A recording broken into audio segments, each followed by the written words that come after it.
that we invest in building a skilled workforce to meet those demands.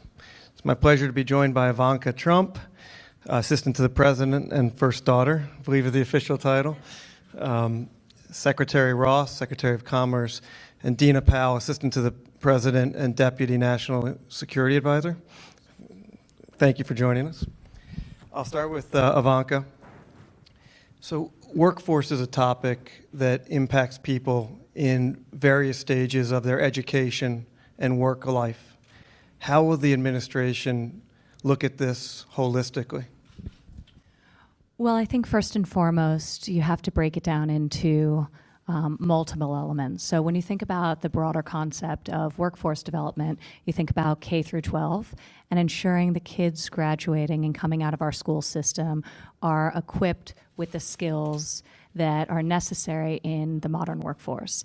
And especially in STEM fields, for example, we see that the students are not ready and are not able and are not prepared either for higher education in a lot of cases or to enter the workforce in a meaningful way. So education is very core. The second area we're looking at is the role of vocational education, in particular apprenticeships. And we actually just had a very robust discussion with the Chancellor of Germany when she was in town just a few weeks ago, because the Germans have really led the way on this front. The Swiss have done a great job with it more recently.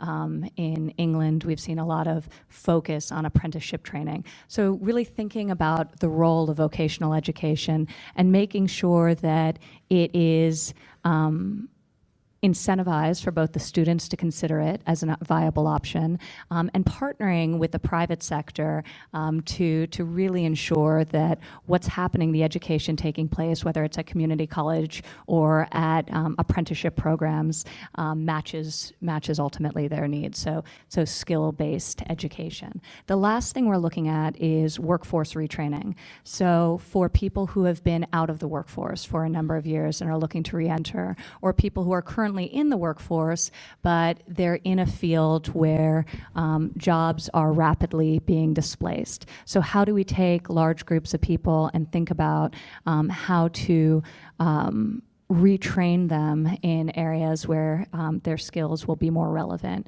to the workforce of the future. So it's a big topic.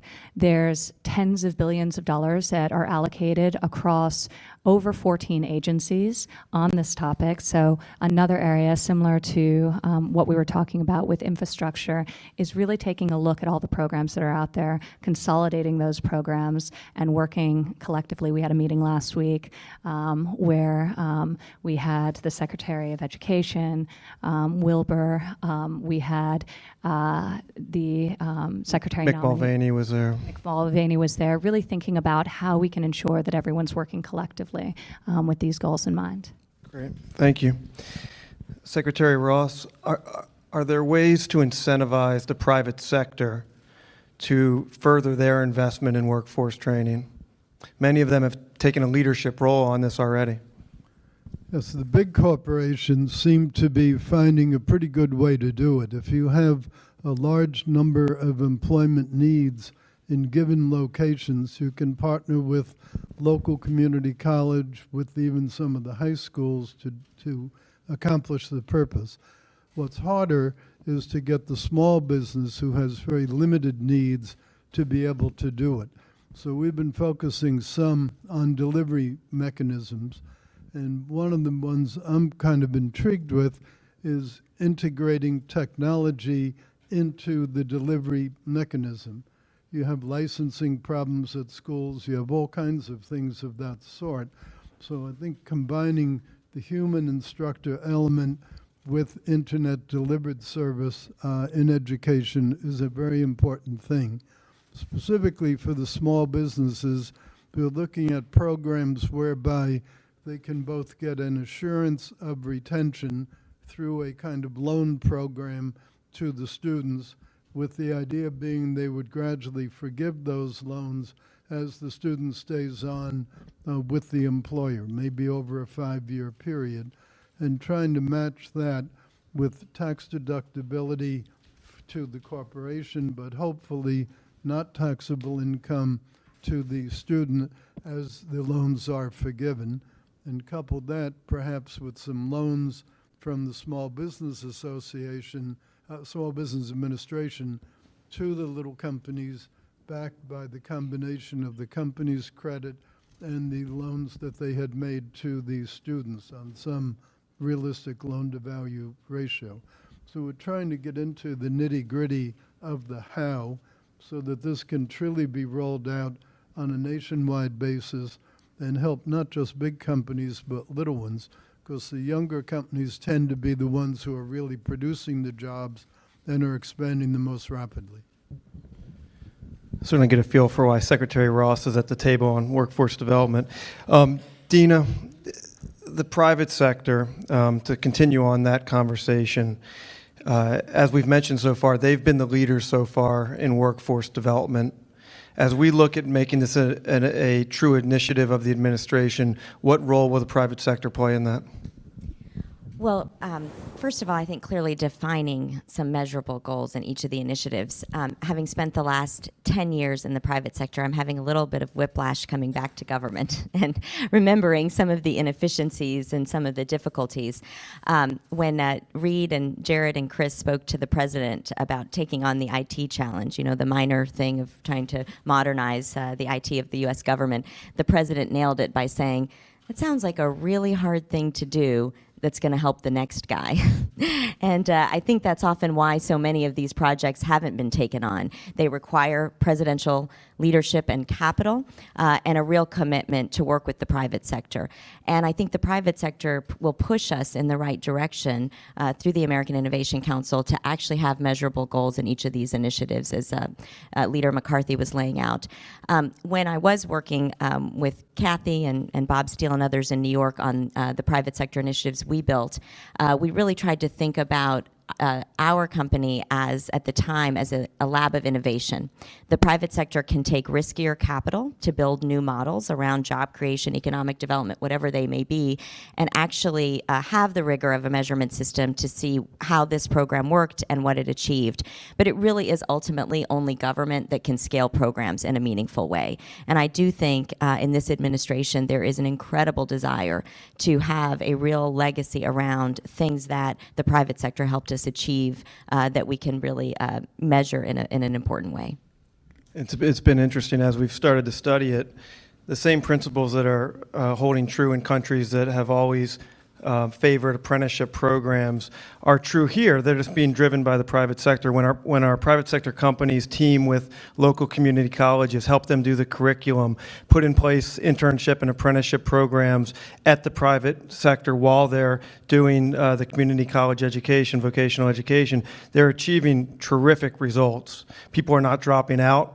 They're on a pathway to a job, and they're good, high-wage jobs. So this is something that we, as an administration, can 100% get behind and amplify, and that's really, I think, our mission.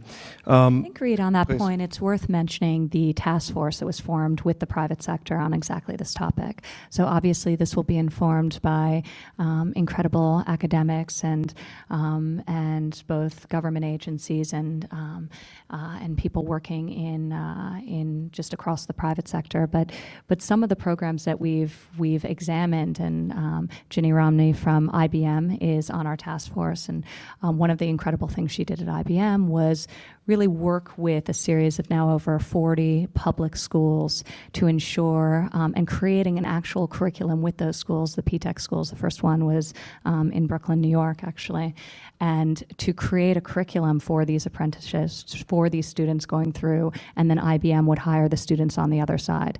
And this stemmed, and we heard it time and time again, whether it was from Andrew from Dow Chemical or Ginny from IBM, so many large organizations were looking to cultivate and really create in this next generation of graduating students the skills that they need to employ. So it's really happening already in a very robust and dynamic way in the private sector because of the need. Right now, there are over 500,000 jobs that can't be filled because the students graduating don't have the skills that are relevant for those positions. So we want to bridge that gap. We want to take these programs and grow them in a very real and measurable way. It's a great point. And one of the things we have to do as part of that is we have to rebrand vocational education. We need to make it something that is honored, as your father has said so often, that a skill needs to be honored. And fortunately, we have someone in Ivanka that knows a little bit about branding. You've also been a vocal person about the need to empower women in the workforce and in the workplace. Today is Equal Pay Day nationally. How will this workforce initiative support your goal of empowering women in the workplace? Well, my father wants to create 25 million jobs in this country, and women need to fully participate for that to be realized and for that goal to be realized. Women are starting businesses at an enormously fast rate. We need to empower them and to fuel that growth. When we think about workforce development, and just one component of it, I was talking about earlier, STEM education, while 48% of today's workforce are women, only 24% of people in STEM fields are female. And when you think about where the jobs of the future are coming from, that's a very frightening statistic, and we're actually moving in the wrong direction. So over the course of a little over a decade, women's participation in science, engineering, math, and technology has actually slid from just around 30 to now in the low 20s, depending on which of those disciplines. So it's really important we think about the introduction of girls in STEM fields in our school system, making sure that they're really participating in these fields, because when we think about equal pay and the challenge we have to finally level the playing field, I think this will be a very important component when we think about the future to doing just that. We talked about it in the first answer. This is going to be a holistic approach. And unfortunately and fortunately, all these topics we're talking about today are big topics. They take sustained effort in order to effectuate them properly. And you're talking about workforce, well, that starts in K-12, right? And then it leads into a vocational apprenticeship, and then it gets into retraining, as Ivanka was saying. These are big projects, big initiatives, but that's what this administration wants to take on. Let's go to the CEOs to get their input and ideas. So I think Phillips over here. Hi. Just to pick up on the apprenticeship idea, we've tried that at Run a Technology Company in New York. Sorry, thank you. Yeah, no problem. And with CUNY, it's actually worked pretty well, but it did take a lot of time, and this is where the federal government can help. So we gave the CUNY our software. They built 2 courses around us, and when the kids graduate and get certified, we guarantee them a job with us or one of our customers. That's working well, but finding the professor who understands that, who wants to do that, understands it's okay for academia to partner with a commercial company, that took 2 or 3 years to find that person each university. And the second thing is just the funding. There has to be a computer infrastructure set up. Somebody has to train the professors. Curriculum has to be built, so it's not inexpensive, and that take another 2 or 3 years. And so the idea is great, but just need some way to scale it over time and then encourage you, because that's what happens in India and Manila. That's what they've been doing this for many years. If we could do that here, that shortage of talent that we have in technology, that's the way to address it.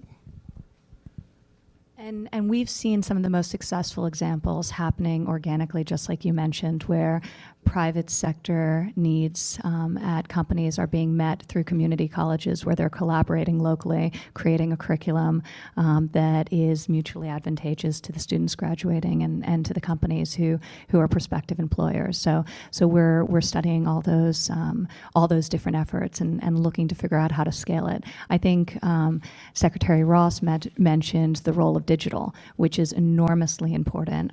Also the role of creating accreditation certification programs and really thinking about how to create both standards and certificates across different industries. And the construction industry in particular has done quite a good job on this front, and that's why so many of today's apprentices that you see are coming up through that industry. So taking some examples and bringing that to manufacturing and bringing that to technology.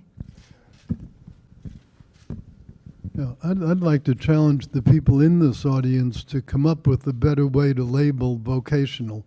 Reed mentioned about branding. I think it needs rebranding in two dimensions. One is with the young people themselves, because vocational has taken on a pejorative meaning that I think is unnecessary. But the other is with the parents. Parents have a revulsion to the idea that their offspring might actually work with their hands or not work as after college. And I think we need to change both mindsets in order to get this program to really work for the young folks. Ivanka, Secretary Ross, Dina, this is a big topic. We appreciate the time. Thank you so much. Thank you. And I would encourage